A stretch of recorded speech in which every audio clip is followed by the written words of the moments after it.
Shalom saudaraku, dimanapun saudara berada saat ini, percayalah bahwa damai sejahtera dan sukacita melimpah di dalam kehidupan saudara. Marilah kita siapkan hati untuk mendengarkan kebenaran firman Tuhan. Selamat mendengarkan, Tuhan Yesus memberkati. Hidupku sungguh indah bersamamu selamanya. Tuhan, hamba berdoa dimanapun umat-Mu berada, biar Engkau hadir Tuhan. Hamba berdoa sungguh-sungguh hari ini Roh Kudus nyatakan pribadi-Mu, nyatakan hadirat-Mu, nyatakan kuasa-Mu, nyatakan kasih-Mu Tuhan. Setiap firman Tuhan yang dibagikan, setiap kata-kata yang hamba sampaikan Tuhan, biar itu menjadi firman Allah yang merema bagi setiap orang Tuhan. Dan hamba berdoa kuasa firman Tuhan yang mengubahkan, yang menguatkan, membebaskan, memulihkan, itu terjadi dimanapun setiap umat Tuhan berada hari ini. Terima kasih Tuhan, kami buka hati kami buka telinga kami mau duduk diam, biar firman Tuhan mengisi hati kami, menguatkan, mengubahkan, mengarahkan kami. Terima kasih Roh Kudus, bersyukur untuk semua pemeliharaan-Mu, penyertaan-Mu, kasih-Mu yang tiada habisnya sampai hari ini. Sungguh Tuhan, kami bangga punya Allah seperti Engkau. Terima kasih, di dalam nama Yesus yang siap mendengarkan firman Tuhan, katakan sama-sama, amin. Shalom saudara, senang sekali bisa berjumpa dengan Anda kembali. Thank you. Hari ini saya mau menyampaikan sesuatu yang Tuhan taruh di dalam hati saya, yang saya tahu ini akan menjadi jawaban bagi banyak orang karena Tuhan kasih begitu kuat di dalam hati saya, menggambarkan beberapa kondisi yang juga saya tahu, saya dengar dan juga Tuhan taruh di dalam hati saya. Kita buka sama-sama Markus pasal yang keempat. Saudara, ada sebuah cerita yang saling bersambung gitu ya. Hari ini kita mau baca ayat agak banyak, tapi saya percaya firman Tuhan akan memberikan Anda sebuah pengenalan, karena hidup ini ditujukan untuk supaya kita tuh semakin mengenal Tuhan. Semakin kita kenal Tuhan, hidup kita akan semakin secure saudara.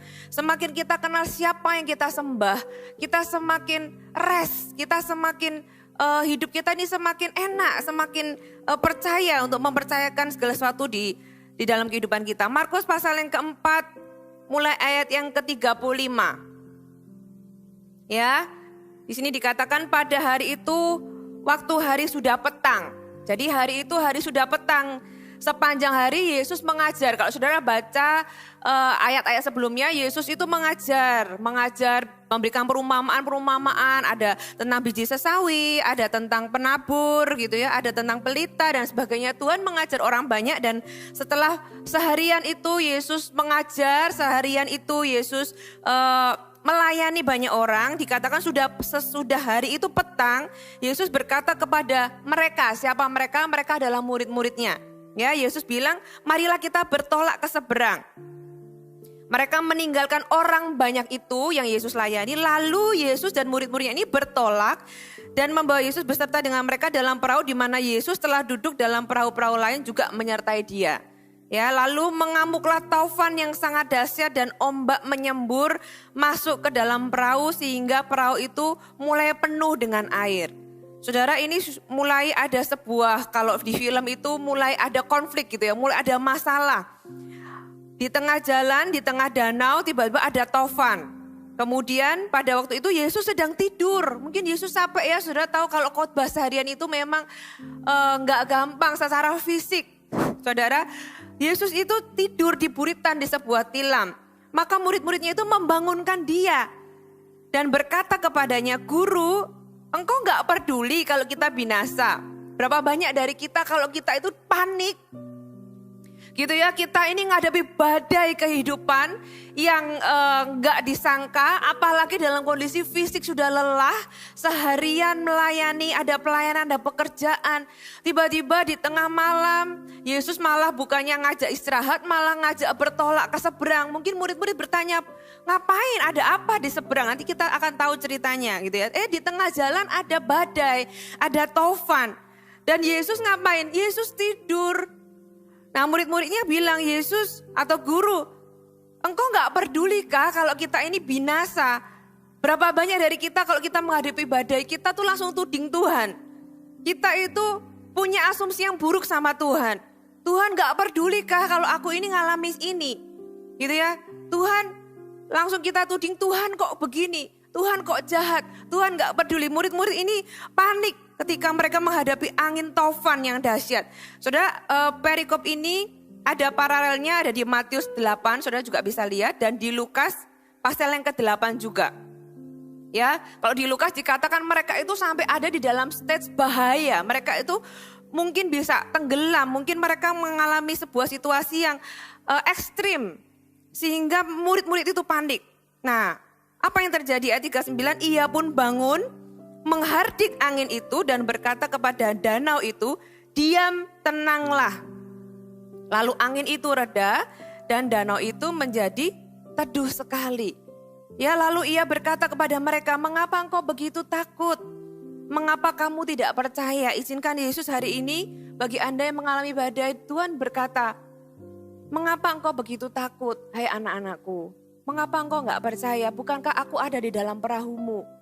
Bukankah walaupun aku ini sepertinya tidur, sepertinya tidak berbuat apa-apa, engkau hanya cukup membangunkan aku. Engkau hanya cukup mendekat kepadaku. Engkau hanya cukup mengatakan, aku akan datang, aku akan bangun gitu ya. Apa yang Yesus lakukan? Yesus menghardik angin itu. Yesus menghardik danau itu sehingga danau dan angin itu menjadi teduh. Ya, di lain peristiwa Yesus gak menghardik anginnya, tapi Yesus menenangkan hati murid-muridnya, itu di lain peristiwa. Saudara, Yesus bisa saja menghardik masalah Anda, tapi juga Yesus bisa menenangkan hati Anda. Pertanyaannya, Anda tahu gak Yesus ada di dalam perahu Anda? Kalau Yesus ada di perahu Anda harusnya gak perlu takut. Anda hanya perlu membangunkan Yesus, atau hanya Anda perlu berdoa. Ya, dan percayalah kalau Yesus ada di perahu Anda, semuanya akan baik-baik saja. Ayat 41, mereka menjadi sangat takut dan berkata seorang kepada yang lain, siapa gerangan orang ini? Sehingga angin dan danau pun taat kepadanya. Murid-murid itu mulai kagum gitu ya, takut dalam arti bukan ketakutan, tapi takut dalam arti yang kagum, yang menyebabkan seseorang itu kemudian muncul sebuah penyembahan.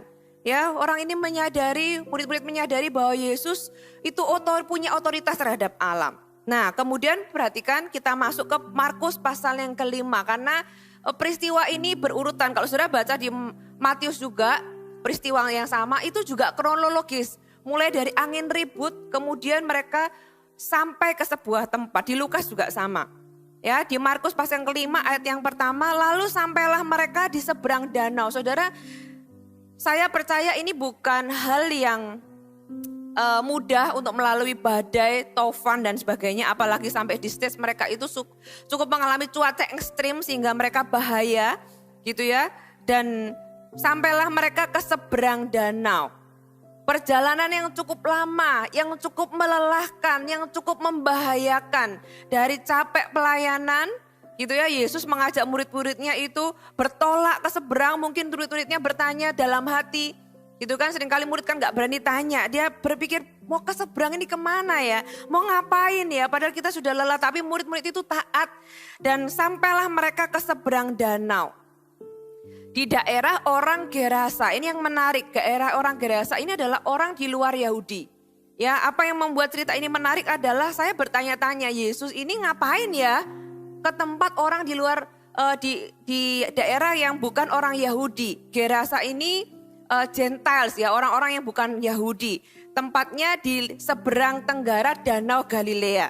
Ya, itu jadi satu di daerah yang namanya Dekapolis atau 10 kota. Itu nama lainnya gitu ya. Daerah itu ada tebing, kemudian ada langsung danau. Daerah itu adalah daerah orang bukan Yahudi dan bahasanya juga pengaruh Yahudi nggak terlalu besar di sana karena bahasanya juga bukan bahasa Yahudi. Nah, saudara, saya berpikir bukankah di peristiwa lain ya ketika Yesus itu pergi ke sebuah tempat dan kemudian ada seorang perempuan dari Sirofenisia datang kepada Yesus dan Yesus ini ketemu dengan orang ini yang teriak-teriak berdoa minta Yesus itu membebaskan anaknya yang kerasukan setan, Yesus malah bilang, aku ini dipanggil untuk anak-anak Israel aja. Aku ini dipanggil untuk memberikan roti hanya kepada anak. Tidak patut memberikan roti kepada anjing. Ya kan? Kemudian karena orang ini minta sama Tuhan, sungguh-sungguh merendahkan hati. Orang yang bukan orang Yahudi ini akhirnya menerima mukjizat Tuhan. Tapi Yesus tidak mendatangi wanita ini. Nah kali ini Yesus kok datang malah sengaja bertolak ke daerah orang Gerasa. Ayat yang kedua, baru saja Yesus turun dari perahu, saudara. Baru saja, kalau di Lukas itu baru Yesus itu keluar dari perahu dan di darat gitu ya. Mungkin baru menampakkan diri. Kemudian datanglah seorang yang kerasukan roh jahat dari pekuburan. Menemui dia. Saudara pernah nggak didatangi orang yang kerasukan roh jahat? Ya, pernah nggak didatangi orang itu yang orang yang gila? Karena apa?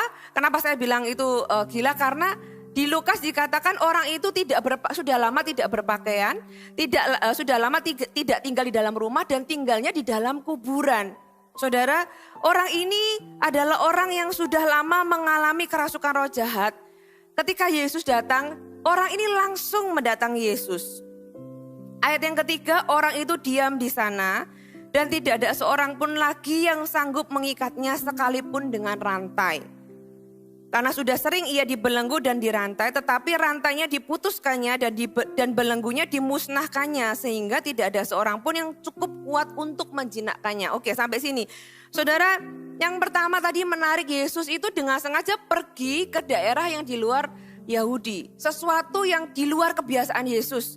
Sesuatu yang saya nggak tahu apakah memang ada di agenda atau sesuatu yang immediately, sesuatu yang tiba-tiba Yesus itu mau lakukan gitu ya. Sesuatu yang di luar kebiasaan Yesus lah intinya. Dan siapa yang Yesus temui? Ternyata yang ketemu sama Yesus adalah orang yang kerasukan roh jahat ini. Kalau kita ini bicara tentang orang yang kerasukan roh jahat, mungkin kita berpikir tentang orang lain. Kita mungkin berpikir itu itu sesuatu yang tidak relate dengan kehidupan kita. Saudara, ini yang Tuhan taruh di dalam hati kita, hati saya. Saudara, banyak dari kita ini, termasuk saya dulu berpikir ini orang lain gitu ya. Setelah saya perhatikan, saudara, mungkin dulu itu saya juga adalah orang yang seperti ini. Saudara perhatikan, orang ini adalah orang yang pikirannya sudah nggak waras. Karena di ayat itu ayat berikutnya setelah Yesus itu bebaskan dari roh jahat, dikatakan orang ini akhirnya berpakaian dan sudah waras gitu ya, sudah berpikiran dengan benar. Jadi orang ini dalam pikirannya nggak waras lah, pikirannya nggak benar gitu ya. Kemudian orang ini coba dirantai, tapi nggak pernah bisa karena selalu dilepas, selalu punya kekuatan untuk melepas. Saudara, apa korelasinya dengan kehidupan Anda dan saya? Saudara, orang Gerasa ini melambangkan orang-orang yang punya area-area di dalam kehidupannya itu yang gak bisa dirantai. Mungkin kita ini gak gila, mungkin kita ini gak memukul diri dengan batu. Karena dikatakan orang ini memukul diri juga dengan batu kalau sudah baca di ayat yang lain. Tapi orang ini lonely, orang ini tinggal sendirian di pekuburan, gak ada teman. Orang ini lonely. Saudara, apakah kau mendengar firman Tuhan ini? Apakah engkau sekarang mengalami sebuah kekosongan di dalam hati Anda? Engkau merasa lonely, engkau merasa sendiri, walaupun Anda tahu di sekeliling Anda ramai. Atau ada area-area di dalam kehidupan Anda itu yang gak bisa dirantai. Anda coba kendalikan, Anda coba ikat gitu ya. Anda coba lakukan banyak hal tapi selalu lepas. Apakah itu mungkin kata-kata kita nggak bisa menjaga lidah. Atau mungkin itu bicara tentang makanan kita makan sampai nggak bisa dikontrol gitu ya. Atau keuangan kita nggak bisa mengendalikan, mengatur pengeluaran sehingga kayaknya sesuatu ada area-area, entah itu keuangan, entah itu gaya hidup, entah itu seksual, tentang area seksual gitu ya, atau area-area yang lain yang Anda tahu ada area yang tidak bisa diikat, tidak bisa dirantai. Anda tahu mungkin Anda sedang kecanduan sesuatu. Mungkin Anda juga selain mungkin bukannya itu, Anda merasa kosong di dalam hati. Ya, apa yang iblis lakukan ketika iblis itu ada di dalam kehidupan seseorang? Iblis itu akan menyiksa fisik dan batinnya. Ada orang-orang yang ada roh jahat yang terlalu menyiksa fisiknya. Ya, sakit penyakit gak kunjung berhenti, selalu disiksa. Orang ini dikatakan mereka siang malam ia berkeliaran di pekuburan di bukit-bukit sambil berteriak-teriak dan memukul dirinya dengan batu, saudara. Jadi orang ini memukul dirinya dengan batu. Iblis itu membuat orang ini menyiksa secara fisik. Saudara pernah dipukuli dengan batu pasti sakit. Orang ini memukul diri dengan batu. Iblis yang ada di dalam orang ini membuat dia tersiksa secara fisik. Dan gak cuma secara fisik, juga secara batin. Apa buktinya orang ini teriak-teriak? Apakah ada teriakan di dalam hati Anda yang membuat Anda itu mungkin Anda gak bisa teriak di luar, tapi hati Anda begitu pedih. Anda teriak-teriak pagi dan malam, pagi siang malam. Menyiksa hati, menyiksa batin. Saudara, Tuhan menggambarkan ada orang-orang yang demikian. Ya, ada orang-orang yang begitu kosong sehingga kehilangan jati dirinya. Orang-orang yang begitu tertekan sehingga Anda mungkin bertanya, siapa sebenarnya aku ini apa sih? Sebenarnya aku ini siapa sih? Anda lihat ke belakang waktu Anda kecil, Anda merasa kehilangan diri Anda.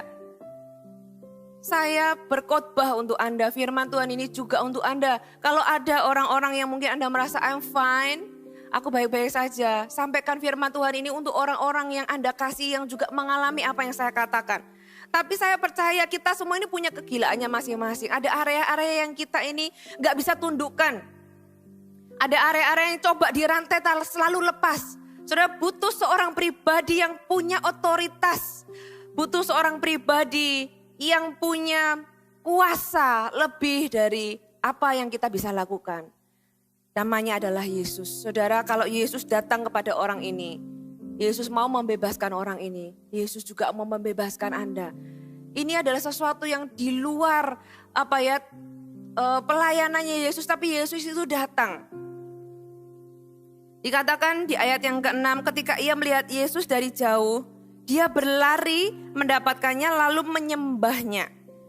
Dan dengan keras ia berteriak, apa urusanmu dengan aku, hai Yesus, anak Allah yang maha tinggi? Demi Allah jangan siksa aku. Karena sebelumnya Yesus mengatakan kepadanya, hai engkau roh jahat, keluar dari orang ini. Saudara, 3 ayat ini menjelaskan orang ini datang dan roh jahat itu berkata, apa urusanmu? Apa sih sebenarnya mau disampaikan roh jahat? Roh jahat ini sekali lagi ini ada di area di luar orang Yahudi. Ya. Apalagi kita tahu nanti ceritanya di situ ada peternakan babi yang cukup besar. Ya roh jahat itu bilang kayak gini loh. Kenapa Yesus engkau datang ke sini? Aku kan gak ganggu kamu. Aku kan gak ganggu pelayananmu. Aku kan gak ganggu murid-muridmu.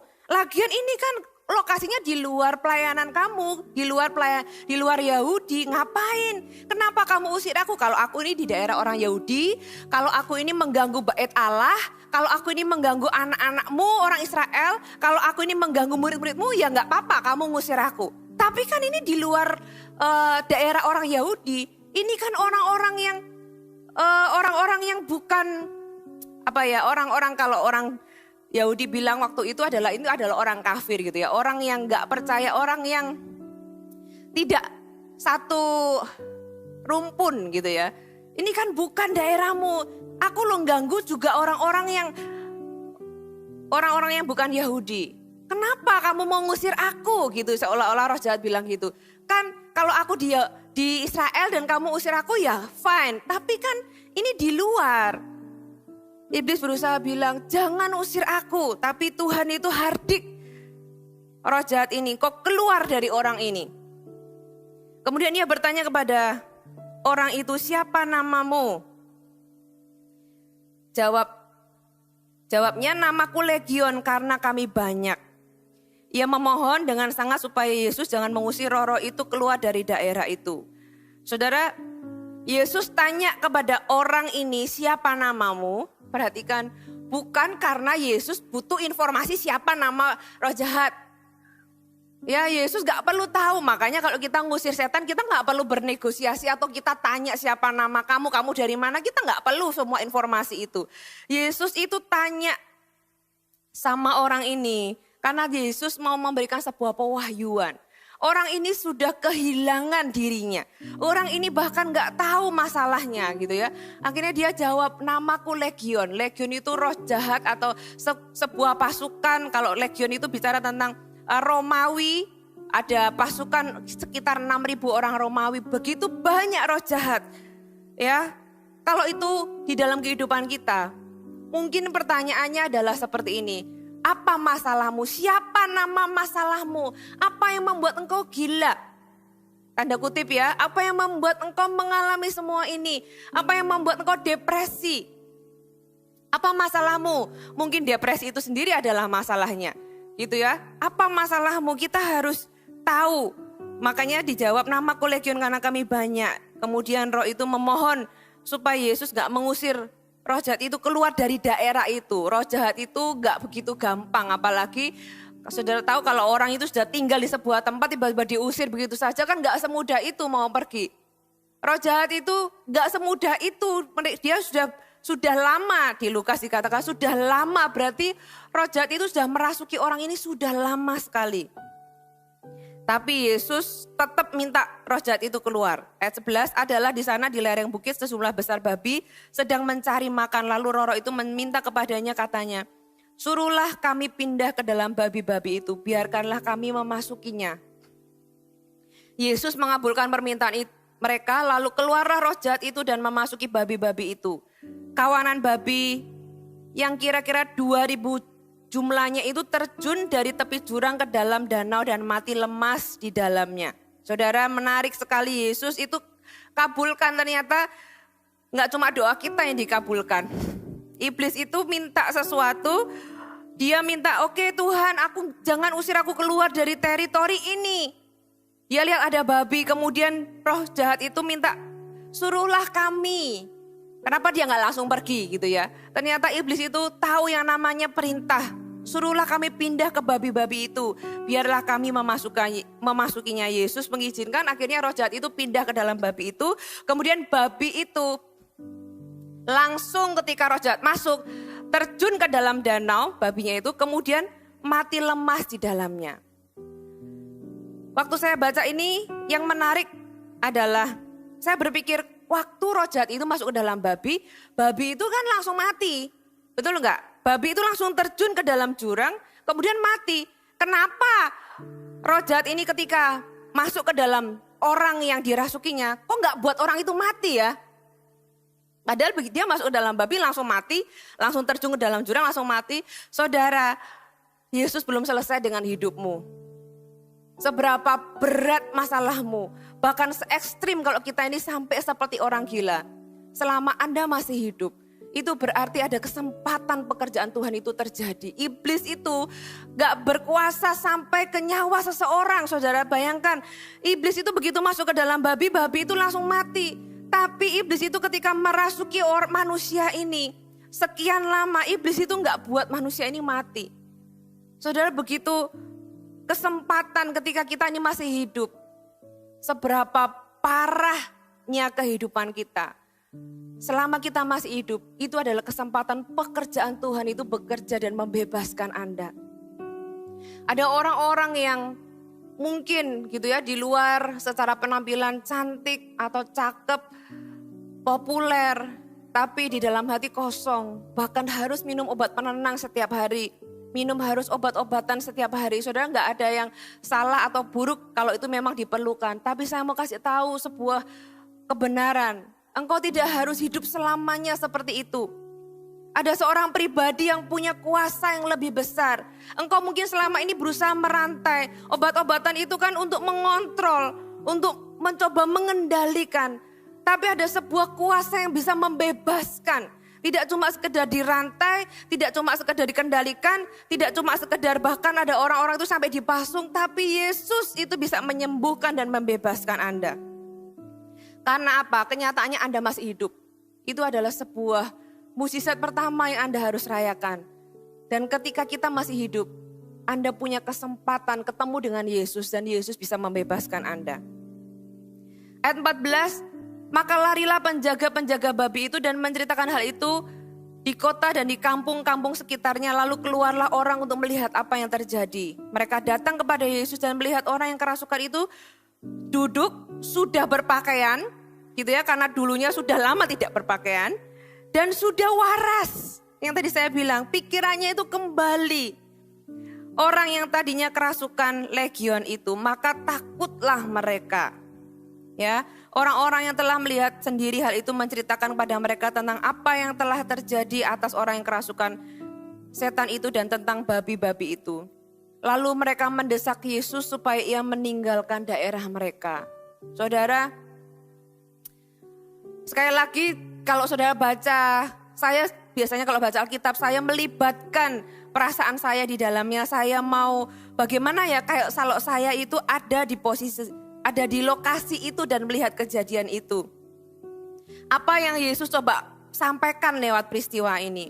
Kenapa Yesus itu memberi izin roh jahat itu masuk ke dalam babi? Saudara, di area itu ya sudah pasti itu area di luar orang Yahudi karena orang Yahudi tidak makan babi gitu ya. Mereka itu punya peternakan babi 2.000, saudara bisa bayangkan itu banyak sekali. Dan 2.000 babi itu kira-kira kalau diuangkan sekarang itu kira-kira 3 miliar. Ya sekitar lah ya. Ya sampai saya search, satu babi itu kira-kira berapa harganya sekarang. Dikali 2.000, itu harganya sudah miliar saudara, bukan juta, bukan ratus juta tapi miliar. Dan saudara tahu di daerah bukan Yahudi, babi itu lebih dihargai daripada manusia. Sudah ingat cerita tentang anak yang hilang, anak yang pergi meninggalkan papanya, kemudian foya-foya, kemudian uangnya habis, kemudian dia nggak tahu mau ngapain lagi, akhirnya dia jadi penjaga babi. Waktu saya baca ketika dia menjaga babi, dia itu kelaparan, bahkan makan ampas babi aja nggak boleh. Ya manusia boleh jaga babi tapi makan makanannya babi aja nggak boleh saudara. Jadi ada sesuatu yang salah. Tuhan itu kenapa membolehkan roh jahat itu masuk dalam babi? Pesannya buat Tuhan gitu loh. Buat aku manusia itu lebih penting daripada semua ribuan babi ini. Tapi ternyata bagi orang Gerasa ketika babi itu semua masuk ke dalam jurang dan mati. Orang Gerasa itu mengusir Yesus. Meminta Yesus meninggalkan daerah itu. Kenapa? Buat orang Gerasa, babinya itu lebih penting daripada orang yang disembuhkan Tuhan. Ya, daripada orang yang sudah dibebaskan Tuhan. Mereka melihat orang yang dibebaskan Tuhan. Ya, mereka melihat orang yang tadinya gila kemudian jadi waras dan sudah berpakaian. Mereka bukannya happy, bukannya terima kasih, bukankah selama ini mereka berusaha merantai dan selalu gagal. Dan mereka berisik, mereka terganggu gitu ya dengan teriakannya pagi siang malam. Akhirnya mereka memilih ya sudahlah, nggak apa-apa, I can live with it. Aku bisa hidup dengan itu selama ya nggak mengganggu mata pencaharian, nggak mengganggu kehidupanku gitu ya. Ketika Yesus datang dan Yesus deal dengan masalahnya, tapi ada area lain yang Tuhan itu coba perbaiki, yaitu bagaimana orang-orang Gerasa itu memperhatikan dan menghargai babi lebih daripada manusia. Itu kan yang coba Tuhan itu ubah. Manusia itu lebih penting. Tapi orang Gerasa ini malah bukannya senang lihat orang gila ini disembuhkan, dibebaskan Tuhan. Malah mengusir Yesus. Kenapa? Karena mereka kehilangan apa yang selama ini menjadi mata pencarian mereka. Mereka kehilangan sesuatu yang berharga. Saudara, bagi Yesus orang Gerasa ini penting. Mungkin cerita ini seolah-olah orang Gerasa ini baru ketemu Yesus waktu Yesus itu datang naik perahu. Tapi saudara ada yang sebuah saya baca, saya dengar sebuah penelitian tentang orang Gerasa ini. Orang Gerasa ini ada di tebing di mana Yesus itu di seberang danau. Jadi Yesus itu kalau malam sama pagi kan suka berdoa. Ya, pagi-pagi sebelum matahari terbit, Yesus berdoa. Biasanya setelah malam, setelah pelayanan, Yesus akan menyendiri berdoa.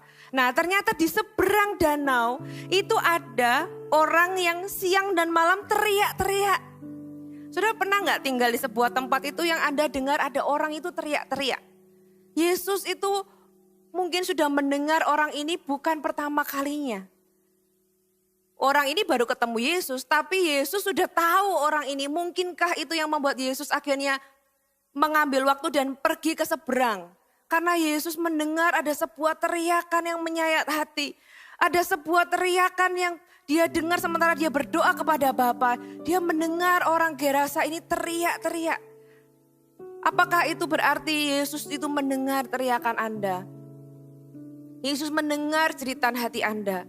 Yesus mendengar apa yang orang lain tidak dengar.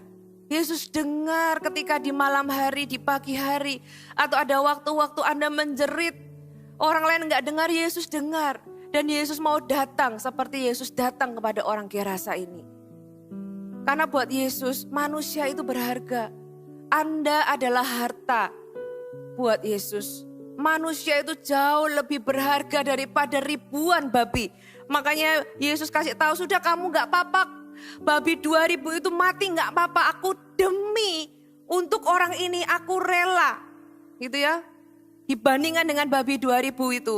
Orang ini jauh lebih berharga. Tapi sayangnya bagi orang Gerasa, babi itu lebih berharga daripada manusia. Saudara, ketika kita kehilangan sesuatu yang berharga, pertanyaannya, apakah Anda akan mengusir Yesus?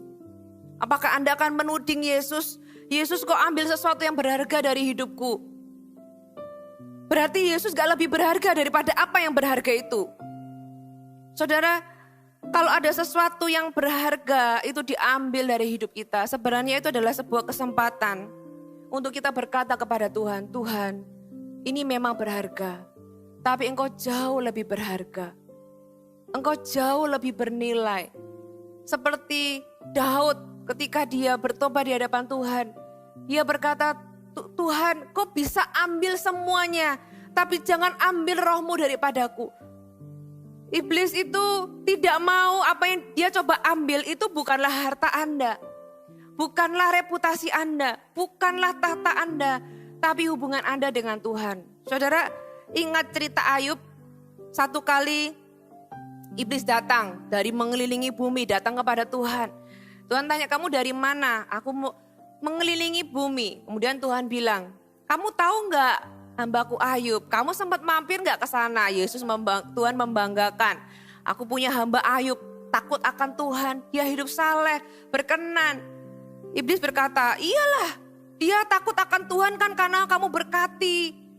Iyalah, dia itu kan menyembah Tuhan karena kamu pagarin. Semua harta miliknya, coba kalau semuanya diambil daripadanya. Akankah dia menyembah engkau? Akankah dia tetap menyembah engkau atau dia akan mengutuk engkau? Tuhan bilang, gak apa-apa, aku kasih ruang untuk engkau ambil apa yang berharga dalam kehidupan Ayub. Beneran, dia ambil semua harta Ayub.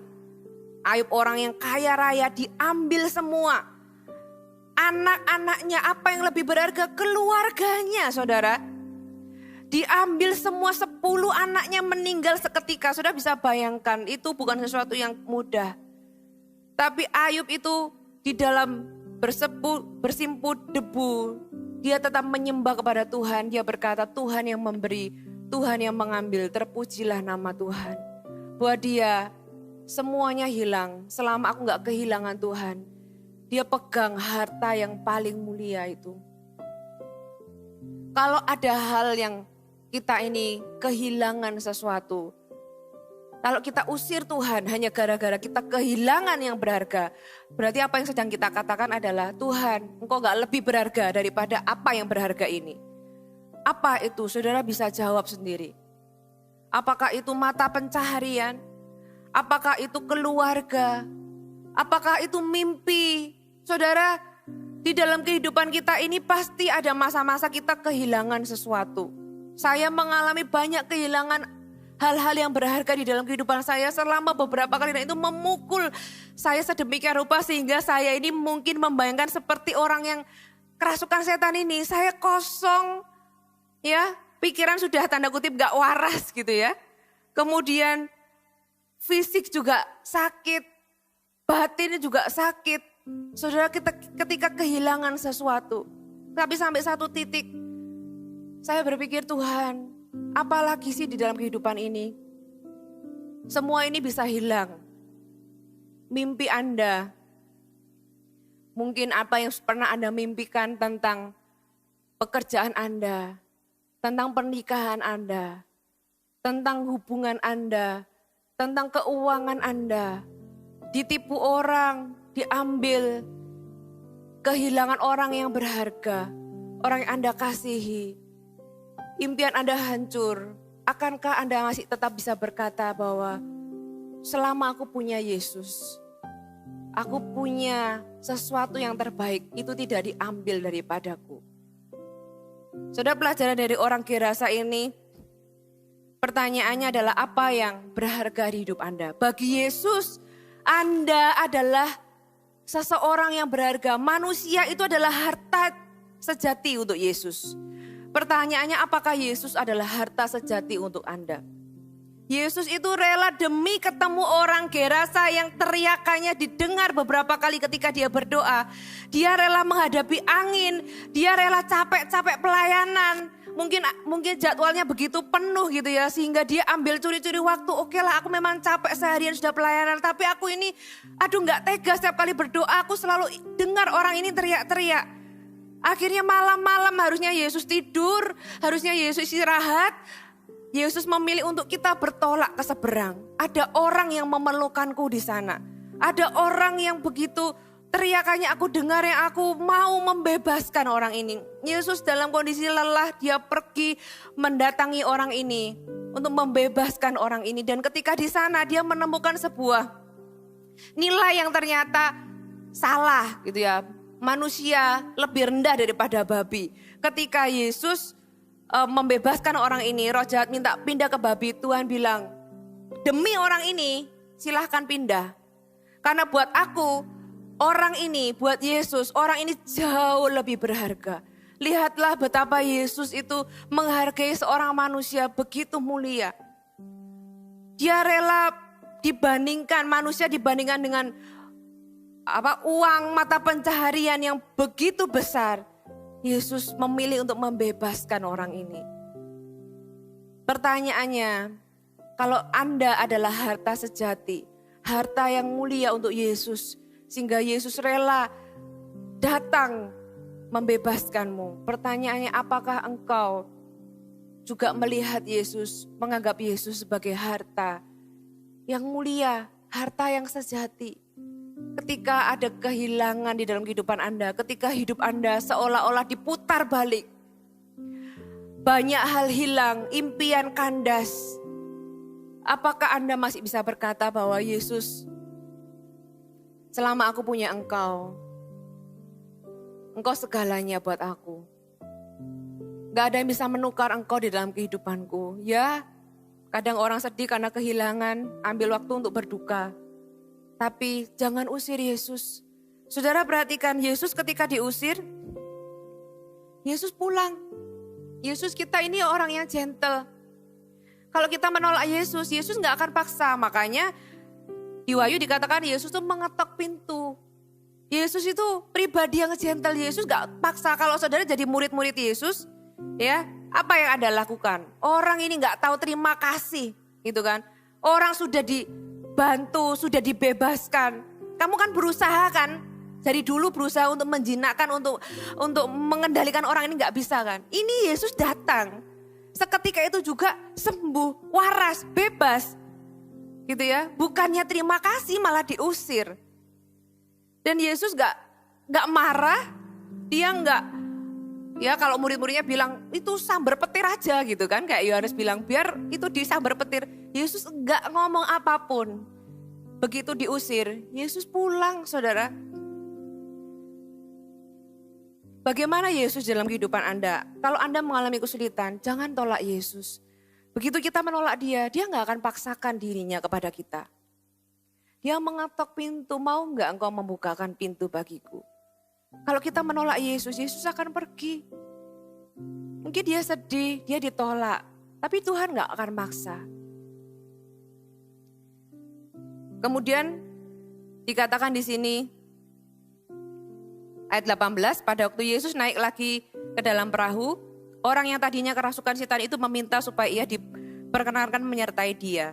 Yesus tidak memperkenankannya, tetapi ia berkata kepada orang itu, pulanglah ke rumahmu kepada orang-orang sekampungmu dan beritahukanlah kepada mereka segala sesuatu yang telah diperbuat Tuhan atasmu dan bagaimana ia telah mengasihani engkau. Orang itu pun pergi dan mulai memberitakan di daerah Dekapolis segala apa yang telah diperbuat Yesus di atas dirinya dan mereka semua menjadi heran. Puji Tuhan ya, Yesus kita gak kehilangan akal. Yesus kita ini memang dia diusir, dia disuruh kembali. Orang Gerasa itu menolak Yesus. Sebenarnya orang yang kerasukan setan ini kan kepengen ikut Yesus. Dia pengen memberikan hidupnya, sudah berterima kasih, Tuhan kasih tahu. Oke, aku menghargai rasa terima kasihmu.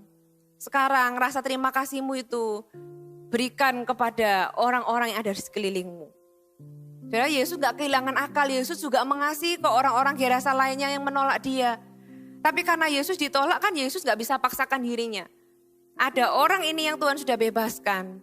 Tuhan pakai untuk dia bisa menyatakan kesaksian kepada orang-orang yang ada di Gerasa. Bahkan dikatakan di Alkitab bahasa Inggris itu 10 kota. Orang ini menjadi penginjil. Orang ini menjadi orang yang akhirnya menyatakan pribadi Yesus kepada orang-orang lainnya. Karena dia adalah saksi nyata.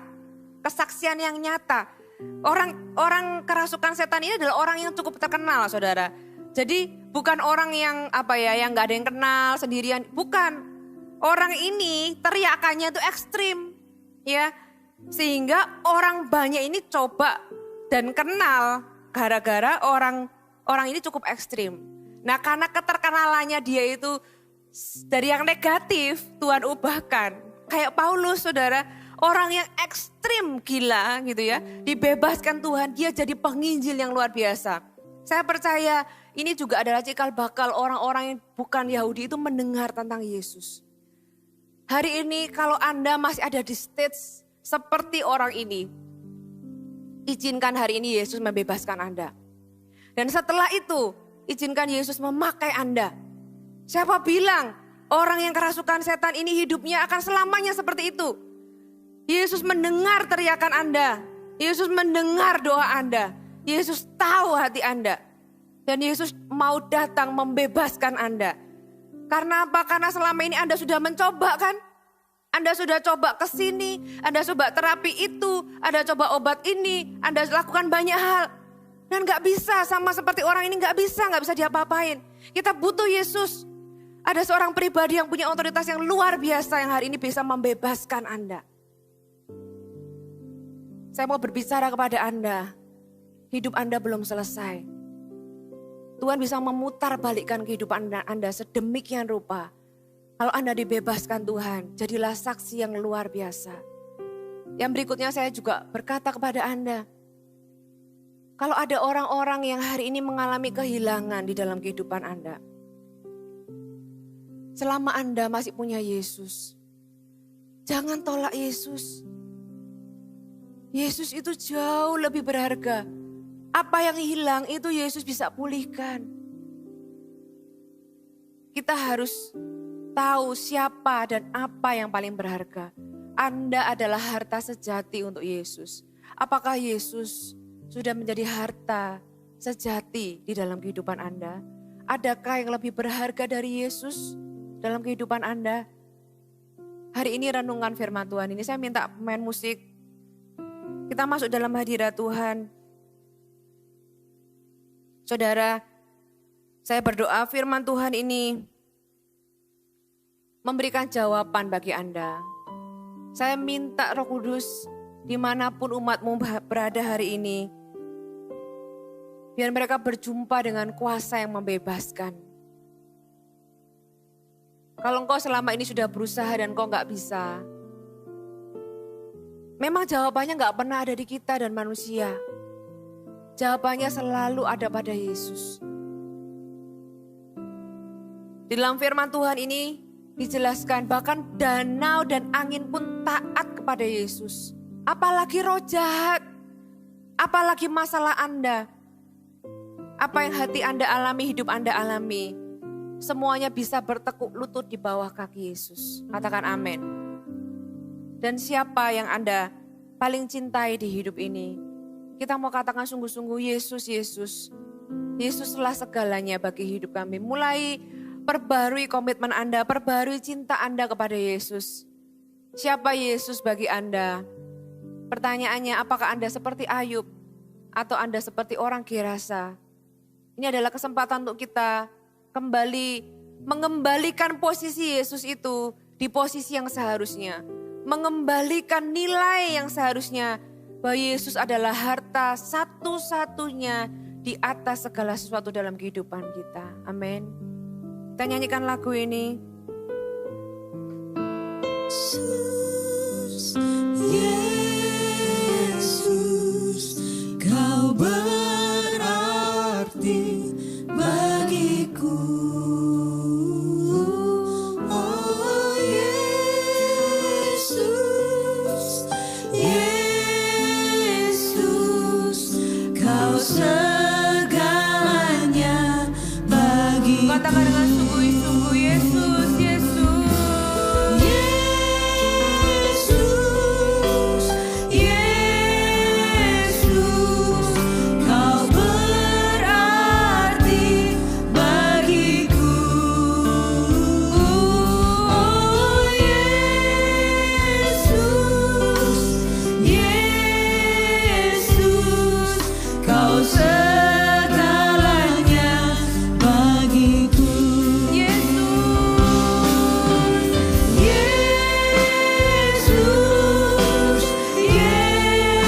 Yesus, Kau berarti bagiku. Oh Yesus, Yesus, Kau segalanya bagiku.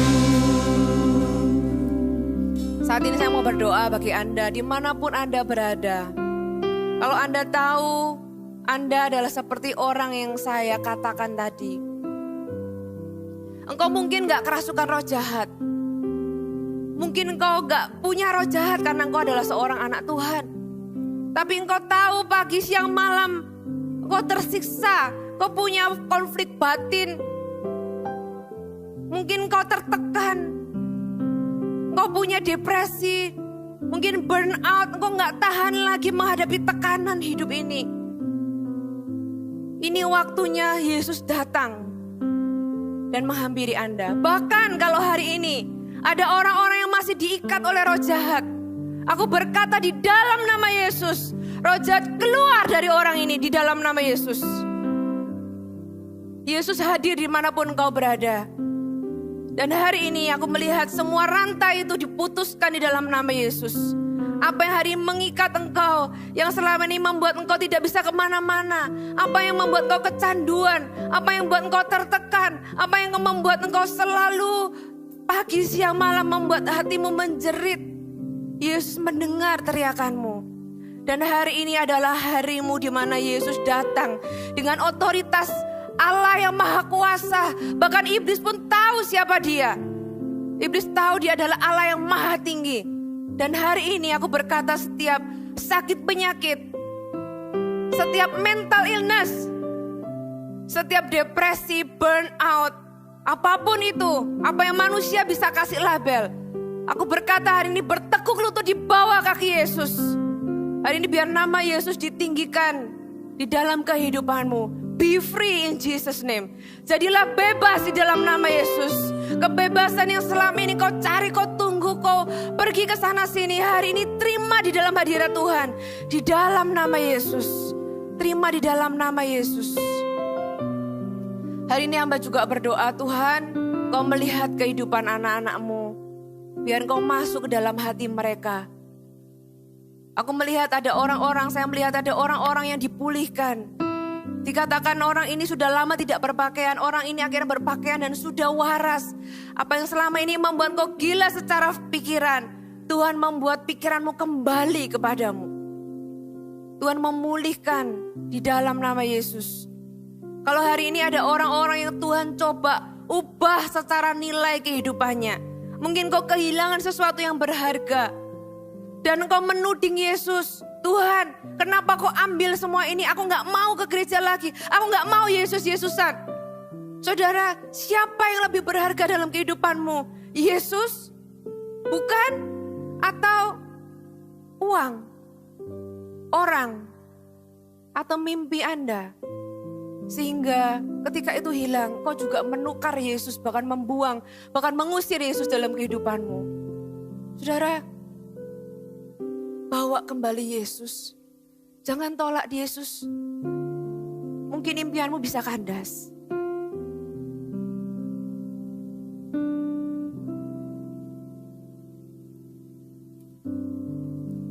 Tapi selama kau punya Yesus,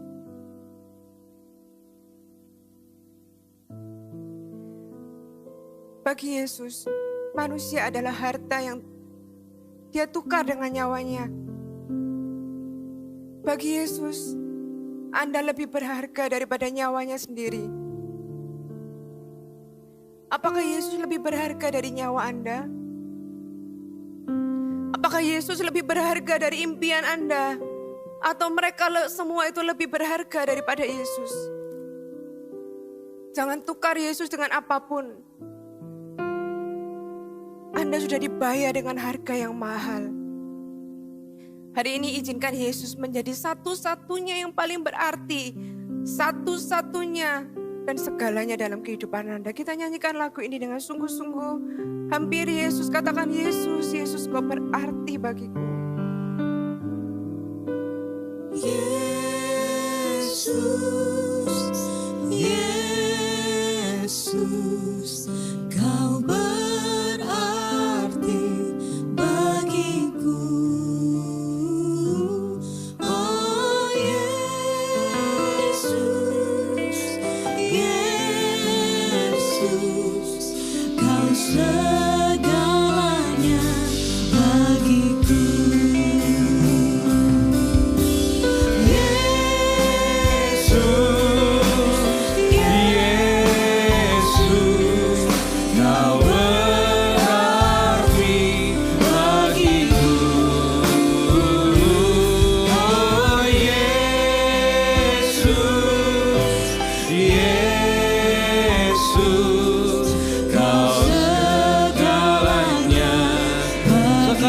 Katakan Yesus,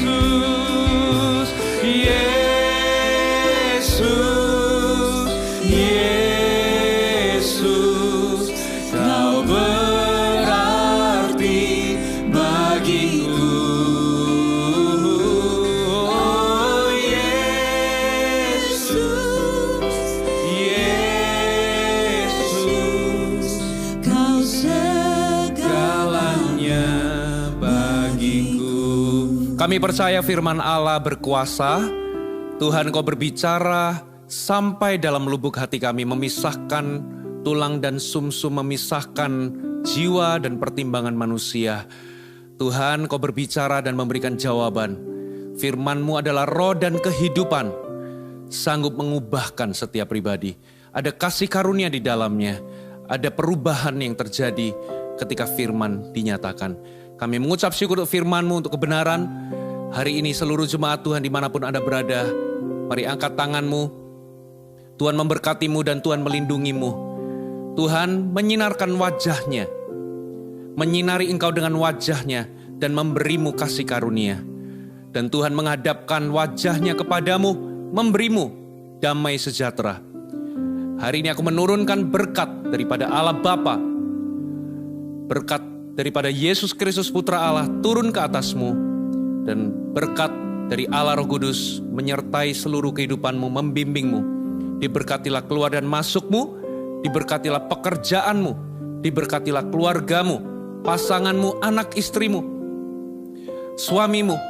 Diberkatilah segala sesuatu yang kau lakukan, sehingga segala sesuatunya memuliakan nama Tuhan. Dan aku berkata engkau akan terus naik dan bukan menjadi turun. Engkau akan menjadi terang bagi bangsa-bangsa dan menjadi berkat bagi banyak orang. Terimalah berkat ini di dalam nama Yesus. Sama-sama yang percaya katakan, Amen. Tuhan Yesus memberkati.